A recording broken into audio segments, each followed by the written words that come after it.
अस्सलाम वालेकुम, कैसे हैं आप सब। होपफुली आप लोग खैरियत से होंगे। मेरे बहुत सारे व्यूअर्स ने मेरे साथ ये प्रॉब्लम शेयर की थी कि जब हम ऑटो वॉशिंग मशीन में कपड़े वॉश करते हैं तो उन पर येलो स्टेन्स आ जाते हैं, यानी रस्ट लाइक स्टेन्स आ जाते हैं। तो इसकी क्या रीज़न है और हम अपने कपड़ों को इन स्टेन्स से कैसे बचा सकते हैं। तो आज मैं आपसे शेयर करूंगी कि ये स्टेन्स क्यों आते हैं। इसकी सबसे बड़ी वजह यह है कि आपकी ऑटो वॉशिंग मशीन का टब प्रॉपरली क्लीन नहीं है, उसके अंदर कुछ ऐसा जम चुका है जिसकी वजह से कपड़ों पर ये येलो या वाइट स्पॉट्स पड़े हैं।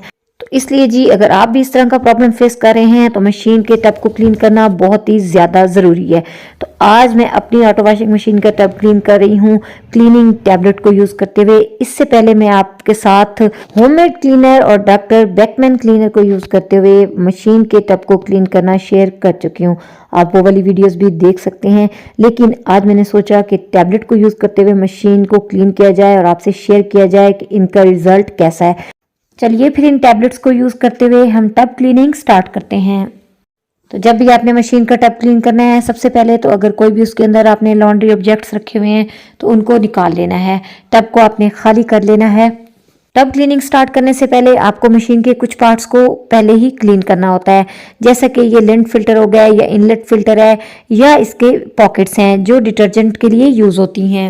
सबसे पहले तो मैं इन लिंट फिल्टर्स को क्लीन करूंगी। ये आपके सामने ही है कि ये बहुत ज़्यादा डर्टी हो चुके हैं। एक्चुअली अभी जब मैं शिफ्टिंग कर रही थी तो मशीन में मैंने बहुत सारे डर्टी क्लॉथ्स वॉश किए थे, जिसकी वजह से ये लिंट फिल्टर गंदे हो चुके हैं और मशीन के टब को भी क्लीनिंग की बहुत ज़्यादा ज़रूरत है। और इसके साथ ही हम ये मशीन की डिटर्जेंट पॉकेट्स को देखते हैं। आप देखें कि ये भी अंदर से काफ़ी येलो हो रही हैं। हालांकि मैं इनको डिटर्जेंट डालने के लिए यूज़ नहीं करती, लेकिन फिर भी क्योंकि पानी तो इनमें से पास होता ही है ना, तो वही वाटर और सॉल्ट जमने की वजह से ये अंदर से काफ़ी मटेरियल जो है इन पर डिपॉजिट हो चुका है। तो इनको भी हम क्लीन करेंगे। तो सबसे पहले इनकी क्लीनिंग के लिए इनके अंदर मैं डाल रही हूँ 2-3 ड्रॉप डिश वॉशिंग लिक्विड के, और ऊपर से मैंने डाल दिया है थोड़ा सा विनीगर। और ये डालने के बाद इनको मैं 5 से 10 मिनट के लिए छोड़ दूंगी। मीनवाइल मैं क्लीनिंग कर लेती हूँ लिंट फिल्टर्स की। तो इसके लिए बाउल में मैंने लिया है पानी, उसके अंदर मैंने थोड़ा सा 1/3 कप के करीब विनीगर डाल दिया है और साथ ही इसमें डाला है डिश वॉशिंग लिक्विड। और फिर अब इनके अंदर मैं इन लिंट फिल्टर्स को डिप करूंगी, लेकिन उससे पहले इनकी नेट के अंदर जितनी भी मैल थी उसको मैंने साफ़ कर लिया है। और अब जी आप ये देखें कि ये नेट के अंदर जो ये येलो येलो मटेरियल है, ये एक्चुअली जो इसके टब के अंदर कुछ सॉल्ट वाला डिपॉजिट हो गए हैं, ये वही हैं। तो इसलिए टब क्लीनिंग बहुत ज़रूरी थी। तो ये जी लिंट फिल्टर्स को भी इनके अंदर डिप करके मैंने तकरीबन 15 मिनट के लिए छोड़ दिया था। बस डिप करने के बाद मीनवाइल मैंने मशीन के प्लग को निकाल दिया था। और अब ये एक मैंने पुराना टूथब्रश लिया है, इसको मैंने इस तरह से बर्नर पे वार्म करते हुए बेंड कर लिया था, क्योंकि मुझे पॉकेट्स को क्लीन करने के लिए इसी तरह का बेंडिंग ब्रश चाहिए था। तो बस इस बेंडिंग ब्रश की हेल्प से हम पॉकेट को क्लीन करेंगे। पॉकेट के अंदर क्योंकि ऑलरेडी मैंने विनीगर और डिश वॉशिंग लिक्विड डाला हुआ था, तो जितने भी सॉल्ट थे वो थोड़े नरम हो चुके थे। तो ब्रश की हेल्प से जब मैंने उन्हें रब किया तो बहुत आसानी से वो साफ़ होते गए। ऊपर थोड़ा थोड़ा मैं पानी भी डालती गई और इस तरह से मैंने पॉकेट्स को क्लीन कर लिया था। साथ ही ये पॉकेट की जो अपर स्पेस है इस पर भी मैंने हल्का सा ब्रश रब किया था और इसको भी मैंने उसी तरह से साफ़ कर लिया था। फिर अच्छी मिकदार में मैंने ऊपर से पानी डाला ताकि सारी जो डर्ट वगैरह है वो आसानी से यहाँ से निकल जाए। अभी तो ये सारा पानी इसी टब के अंदर जा रहा है। टब क्लीनिंग में ये भी सारी चीज़ें साफ़ हो जाएंगी। और अब ये जो यहाँ पर लिंट फिल्टर्स होते हैं ना, उस जगह को मैं आपको चेक करवाती हूँ कि ये अंदर से कितनी येलो हुई है और यहाँ पर कितनी ज़्यादा डर्ट और जो सॉल्ट हैं वो डिपॉजिट हुए हैं। तो ये देखिए ब्रश की हेल्प से हल्का सा जब मैंने रब किया तो ब्रश बिल्कुल येलो हो गया है। इसलिए जब आप मशीन को यूज़ कर रहे होते हैं ना, तो फिर एटलीस्ट 1 और 2 मंथ के बाद इसका टब ज़रूर क्लीन किया करें। हाँ, अगर मशीन आपने न्यू बाय की है तो आफ्टर 6 मंथ या 7-8 मंथ के बाद आपको फर्स्ट टाइम टब क्लीन करना चाहिए। तो जितना पॉसिबल था ब्रश की हेल्प से मैंने इस स्पेस को भी क्लीन किया है। ऊपर से पानी से मैंने इसको फिर वॉश कर लिया था। अब मशीन की ये जो इनर बाउंड्री है इसको भी हम क्लीन करेंगे और टब का ये जो ऊपर वाला पोर्शन है, तो इसके लिए स्पंज पे मैंने थोड़ा सा डिश वॉशिंग लिक्विड लिया था और हल्के हाथों से मैंने इस सारे पोर्शन को थोड़ा थोड़ा रब कर लिया था। और स्पेशली ये जो टब का ऊपर वाला पोर्शन है, इसे ख्याल रहे कि पैनल के ऊपर इस तरह का कोई वेट स्पंज या कोई भी गीली चीज़ हम यूज़ नहीं करेंगे और ना ही हम पैनल के ऊपर पानी जाने देंगे। तो बस इस तरह रब करने के बाद इसके ऊपर भी मैंने केयरफुली थोड़ा थोड़ा पानी डाल लिया था ताकि ये भी अच्छे से साफ़ हो जाए। है। इस तरह टब क्लीनिंग स्टार्ट करने से पहले जितनी भी टॉप क्लीनिंग थी वो हमने कर ली है। अब बारी है इनलेट फिल्टर को क्लीन करने की। वाटर की जो टैप्स थी उनको मैंने बंद कर दिया था और इनलेट फिल्टर का ये जो पॉइंट होता है इसको मैंने पाइप को इस तरह से ओपन कर लिया था। ओपन करने के बाद इसके अंदर से मैंने इनलेट फिल्टर निकाला और आप ये देखिए कि इसके अंदर भी कितनी ज़्यादा मैल आई हुई है।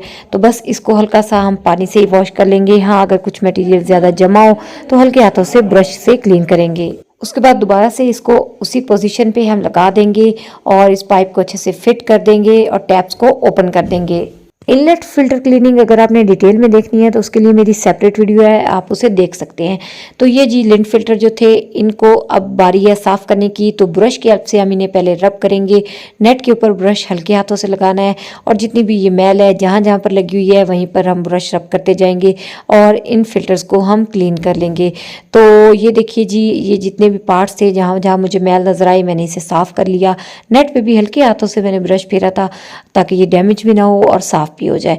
तो बस उसके बाद इन्हें पानी से मैंने अच्छे से वॉश कर लिया। आप देख सकते हैं कि पानी के अंदर ही कितने ज़्यादा मटेरियल निकला हुआ है। तो बस 2-3 बार पानी को मैंने चेंज किया और इस तरह से ये फ़िल्टर मेरे अब अच्छे से क्लीन हो चुके हैं। इनको दोबारा से मशीन के अंदर लगाते हैं और अब स्टार्ट करते हैं जी टब क्लीनिंग। तो जैसा कि मैंने आपको बताया कि आज मैं टब क्लीन करने लगी हूँ क्लीनिंग टैबलेट को यूज़ करते हुए। ये मैंने दराज से ऑर्डर की थी और इस तरह 6 टैबलेट्स का एक पैक आया है मुझे ये। तो चलिए अब देखते हैं कि इनका रिजल्ट कैसा रहता है। इनिशियली तो टब क्लीन करने के लिए मैं 2 टैबलेट यूज़ कर रही हूँ, फिर अगर ज़रूरत होगी तो 1 या 2 और भी यूज़ करेंगे। मशीन को पावर ऑन करते हैं और मेरी मशीन में ये टब क्लीन की ऑप्शन मौजूद है। तो अगर प्रोग्राम और जो सेटिंग का बटन है ना उन दोनों को कलेक्टिवली प्रेस किया जाए तो ये टब क्लीन की ऑप्शन इसमें ऑन हो जाती है। बट आज मैं मशीन को इस टब क्लीन की ऑप्शन को यूज़ करते हुए क्लीन नहीं करूंगी, बल्कि सिंपल जो नॉर्मल हमारी क्लीनिंग प्रोसेस है उसी के ज़रिए से ही क्लीन करूंगी। इस ऑप्शन को यूज़ करके अगर आपने क्लीनिंग देखनी है तो उसके लिए मैंने सेपरेट वीडियो बनाई हुई है, आप उसे देख सकते हैं। तो बहरहाल अभी तो मैंने इस जो टब क्लीनिंग ऑप्शन है इसको ऑफ कर दिया है। तो अगर आप चाहें तो इन्हीं टैबलेट को यूज़ करते हुए आप इस टब क्लीन के ऑप्शन को यूज़ करके भी क्लीन कर सकते हैं। लेकिन क्योंकि एक बहुत ही लॉन्ग प्रोसेस है, पूरी दिन या पूरी रात लग जाती है, यानी 12 घंटे तकरीबन मशीन इस तरह चलती है, तो इसलिए मैंने इसको प्रेफर नहीं किया। मैं इसको सिंपली 2 से 3 घंटों के अंदर ही क्लीन करना चाहती हूँ। तो अब कर लेते हैं कुछ सेटिंग। तो जो इसका वाटर है वो मैंने लेवल मैक्सिमम कर दिया है, यानी इसका वाटर लेवल मैंने सेट कर दिया है 10, जो कि इसमें मैक्सिमम लेवल है। उसके बाद हम आ जाते हैं इसके वॉश टाइम पे। तो ये 15 मिनट्स आ रहा है, इसको इतना ही रहने देते हैं, इट्स एनफ। और फिर जी रिंस मैंने कर दिया है 1 टाइम और स्पिन मैं करूँगी 2 मिनट्स। तो ये होगी सेटिंग। एक और चीज़ मैं आपको क्लियर कर दूँ कि टब क्लीन करते हुए आपने कोशिश करनी है कि बिल्कुल ठंडा पानी नहीं होना चाहिए। जैसे कि आजकल विंटर है तो पानी काफ़ी ठंडा है, तो वार्म या हल्का सा जो हॉट वाटर होता है वो आपने यूज़ करना है टब क्लीन करने के लिए। तो मशीन के अंदर जो पानी आ रहा है वो गर्म ही है। अब इसके अंदर मैं टैबलेट डालने लगी हूँ। ये 1 टैबलेट मैंने मशीन के टब में डाल दिया है। आप चाहें तो इस तरह से डायरेक्ट डाल दें, या आप जो 2 टैबलेट यूज़ करने लगे हैं ना क्लीनिंग के लिए, उनको पहले आप एक गिलास में गर्म पानी लें, उसके अंदर डाल दें, ये फ़ौरन से डिज़ोल्व हो जाएंगी और फिर इस पानी को आप शामिल कर दें इस टब के अंदर। तो दोनों ऑप्शनें आपके पास हैं, जो आपका दिल जाए आप कर सकते हैं। मैंने आपको दोनों करके दिखा दी हैं। मशीन अभी टब को फिल कर रही है। तो मीनवाइल मैंने सोचा कि इतनी देर में बाहर से मशीन को साफ़ कर लूँ। तो इस तरह का माइक्रोफाइबर क्लॉथ लेके मैंने बाहर से मशीन को अच्छे से साफ़ कर लिया था। ये हल्का सा मैंने वेटी कपड़ा लिया था और इसी तरह से ग्लास डोर को भी ऊपर से मैंने क्लीन कर लिया ताकि जो भी स्पॉट वगैरह इसके ऊपर लगे हुए हैं वाटर के वो अच्छे से साफ़ हो जाएं। और अब आप देख सकते हैं कि मशीन ने फुली पानी लेने के बाद वॉशिंग स्टार्ट कर दी है और तकरीबन 3 से 4 मिनट मैंने ऐसे इसे चलने दिया था। उसके बाद मैंने इसे पॉज कर दिया था ताकि जो हमने टैबलेट डाली हैं और पानी जो है वो थोड़ा स्टे करे और जितने भी सॉल्ट डिपॉजिट हुए हैं वो डिज़ोल्व हो जाए। ये भी आपके सामने मैंने एक और टैबलेट भी डाल दी है। तो बस अब मुझे इनके रिजल्ट का बेचैनी से इंतज़ार है कि ये टब को कैसे क्लीन करती हैं। तो मैंने ये किया था कि 5 मिनट पहले मैंने मशीन को चलने दिया, फिर इसे पॉज कर दिया, आधा घंटा मैंने इसे पॉज रहने दिया, आधे घंटे के बाद दोबारा से ऑन किया, 5 मिनट्स मज़ीद इसको चलने दिया, फिर पॉज किया आधा घंटा, फिर ये पॉज ही रही और फिर मैंने इसे दोबारा से चलाया और फिर साइकिल को कंप्लीट होने दिया। 15 मिनट्स वॉश साइकिल कंप्लीट होने के बाद मशीन ने पानी को ड्रेन किया, फिर उसी तरह से इसे स्पिन किया और फिर रिंसिंग के लिए पानी दिया, दोबारा से टब फिल हुआ और फिर मशीन ने पानी निकाला और स्पिन किया और अब जी ये बंद हो चुकी है और मैं आपको दिखाती हूँ रिज़ल्ट। और ये जो फ़िल्टर्स हैं इनको मैंने दोबारा से निकाला है ताकि इनको मैं देख सकूं कि इनके अंदर कुछ मटेरियल जो साफ़ हुआ है वो आया भी है या नहीं।